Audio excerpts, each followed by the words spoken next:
Hello viewers, and welcome to another edition of SoFo, the program that brings you all the latest news and gossip from the Latin celebrity world. So recently we heard rumors about Jorge Aravena's and Alicia Machado's relationship and that it is going completely downhill thanks to none other than Jorge's ex-wife Paula Toyos, who writes and spreads the idea that Alicia has befriended her and gained her trust to steal her Jorge away. What she doesn't mention is when it happened and why it happened. Although she always claims right now that she has been backstabbed brutally by the evil Alicia Machado. Alicia, in her defense, states that she had no such intention. She did not want to ruin a marriage. As a matter of fact, she started her relationship with Jorge only 4 months after they had been through with their divorce. Jorge also gathered up the courage to state the obvious. Well, actually, it's not obvious to everyone because, as you may not know, Jorge is kind of a sexual activist in that he wants to have sex with everything that moves, and if it doesn't move, he moves it a little bit and then has sex with it, and that's basically what happened to Alicia. He moved her a bit and then they did the thing. But never mind that. What matters is he actually stated that he would never expect such a thing from Paula, who he considers to be in a higher standing.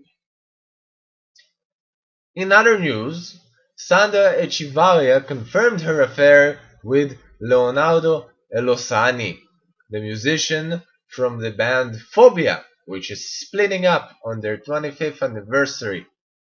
You know, being 25 years in a row with the same people in the same band singing the same songs must get annoying at some point.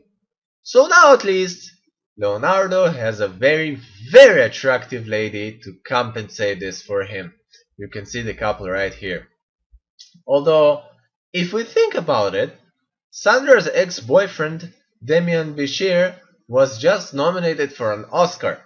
Maybe, just maybe, Leonardo was a bit in a hurry about bringing up his band. You never know what Sandra actually brings to you when you are her man. J-Lo, in other news, and her boyo Smart have their own ideas of showing love. They're always together, they are never cut apart, and they are just, sharing the style.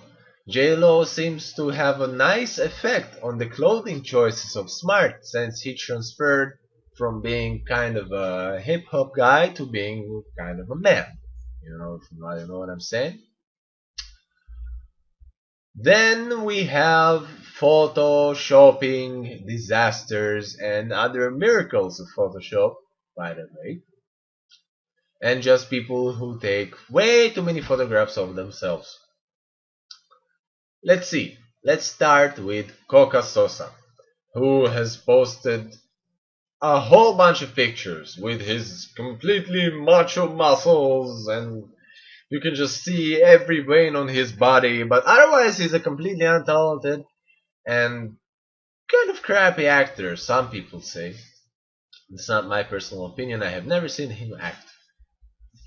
Then you have Jorge Poza, who has posed in a number of pictures he have taken in his hotel room, and he has uploaded them directly to Twitter. He has tweeted pictures. Who would ever do that? He probably wants to show that he's a very macho man. Although one part I can't understand about this is how he goes from being such a bulky guy to being a stick figure. That's amazing to me. Then you have Aaron Diaz, who has starred in a number of pictures. Here's one of them in a very peculiar pose, being completely covered. Well, his private parts are covered with women's hands. Then you have a very interesting photograph of Victor Noriega, And of course, let's not. How can we go without picture of William Levy when we were talking about naked guys? You know that just can't be passed. And we have quite a surprise with Alfonso Bautista, who doesn't do this kind of thing very often. But Mario Casas has got to have given them all a heads up and surpassed all the other guys because he demonstrated his underwear on the Helen show when he was bragging about his underwear and how awesome they were. Helen asked him to show it to her and the audience, of course, and the world and people who take pictures. So he did. In other news, women are not falling behind in the posing and photoshopping department. You see Lorena Rojas in those pictures, she looks at least 30 years younger. This is of course heavily edited and heavily photoshopped.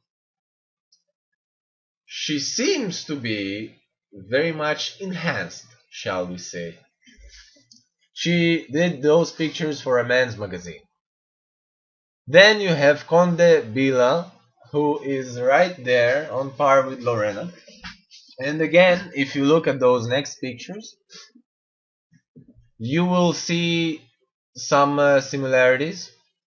For example, Elizabeth Gutierrez, she has done a tremendous transformation in just spending $10,000 on her plastic operation. It's just a measly small amount. But those women should be taken an example from Vera Fischer and Regina Duarte, who don't need none of those things and can just afford to be taking pictures of themselves without any Photoshop or plastic operations. Or you can be like Adela Noriega and never come out of the house, ever. People actually saw her on the street and they say that she put on quite a bit of weight. We don't have any pictures of that. And speaking about weight, Nicandro of Diaz is considering a remake of the second Life series, or otherwise known as the Desired Body, or Body of Desire. In every country they interpret it their own way. He wants to cast Eduardo Yanis as the main role, and probably his waist. I hope it's two different actors, because his waist is huge. Diaz is a brave man, seeing as he already had two failures with Yanis, first being in Fire and Blood, which failed on a worldwide scale never seen before. In some countries, it wasn't even put on the air at all. People working with Yanis on that show suffered great humiliation, not to mention people working with him on Predators, because he was supposed to be playing one of the brothers, and he did. And if you remember that, he was chasing like three old brothers, and a fat Yanis were chasing three old hags who were, I don't even know how to describe those people. But it was generally horrible and laughable. That's my personal opinion. You can say whatever you want. I'm the guy speaking here. Then you have another failure with him under the works of screenwriter Julio Jimenez Corazon Salvaje series, the second remake, which was nothing but laughter when it involved Yanis. And so it is completely not surprising that you get a giggle when you compare Yanis and Mario Cimarro, who played the last time in the role of Salvador. Just imagine to yourself this rather chubby old man prancing around, pretending to be a young and desirable body. That's ridiculous. And on the news about Mario Cimarro, he has been taking part in a commercial for an energy drink called Big Bear. Some people say that he actually owns a big share of that company. And he is going to be participating as a judge in the jury of a contest called Vina del Mar pretty soon. And otherwise, those are all the news that I have for you for today. Thank you for watching, and I hope you will join me next time.